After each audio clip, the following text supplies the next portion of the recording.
acide plus bas dans sel plus eau. Donc, je mesure la température des TK1.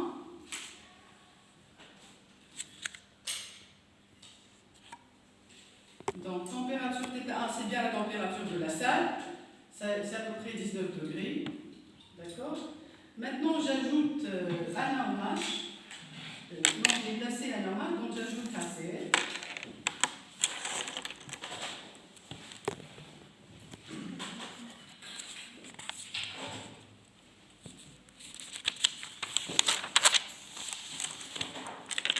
Donc, la température initiale, c'est à peu près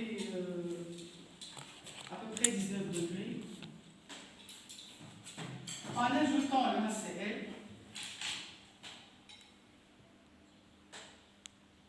Terre des gants. ça va ici. Juste les flacons, ça quand même. Donc la réaction,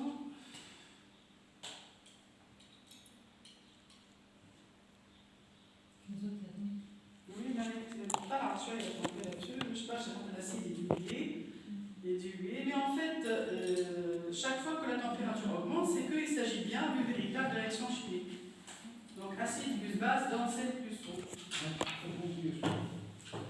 Donc, en fait, voilà, on vient de dire que l'énergie chimique est libérée soit par des réactions de combustion, soit par des réactions d'oxydoréduction.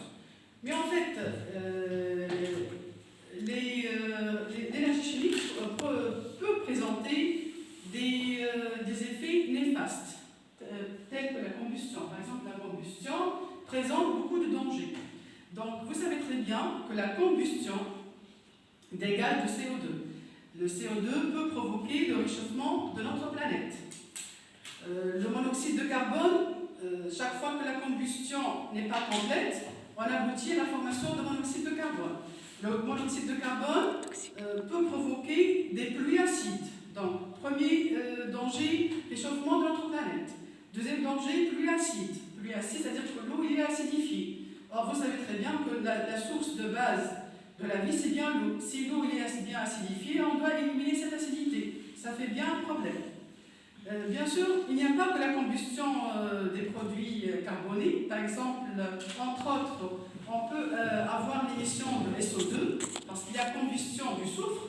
Donc la combustion du soufre contenue dans les combustibles peut provoquer la formation de SO2, de dioxyde de soufre. Le dioxyde de soufre participe à la formation de pluies acides. Et donc, il y aura un grand danger. Et de ce fait, le défi aujourd'hui dans le monde entier, c'est de chercher des nouvelles sources d'énergie. C'est d'accéder à des procédés qui sont des procédés qui présentent moins de danger que la combustion. C'est-à-dire, il faut accéder à des énergies chimiques qui ne présentent pas de danger, parce que la combustion aboutit à un réchauffement climatique, aboutit à la formation de pluies acides, et bien évidemment, il y a l'émission de gaz à effet de serre.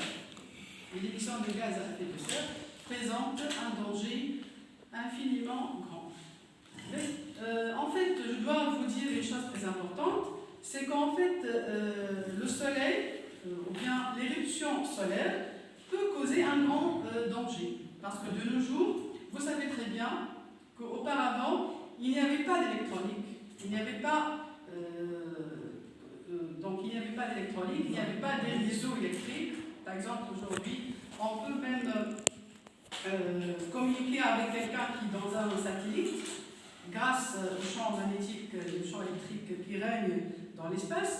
Mais en fait, l'éruption solaire, quand je dis éruption solaire, ça correspond à l'émission de particules ionisées. Ces particules ionisées sont le produit de réactions chimiques qui se produisent dans le Soleil, mais en fait, ces particules ionisées peuvent interagir avec le champ électromagnétique, et si jamais ces particules ionisées arrivent sur Terre, il y a paralysie de toute communication sur Terre, parce que ces particules ionisées seront en interaction avec le champ électromagnétique qui règne autour de la Terre, et de ce fait, on aurait un grand danger et on peut même assister à la rupture de toute communication et on peut même convoquer donc des pannes électriques.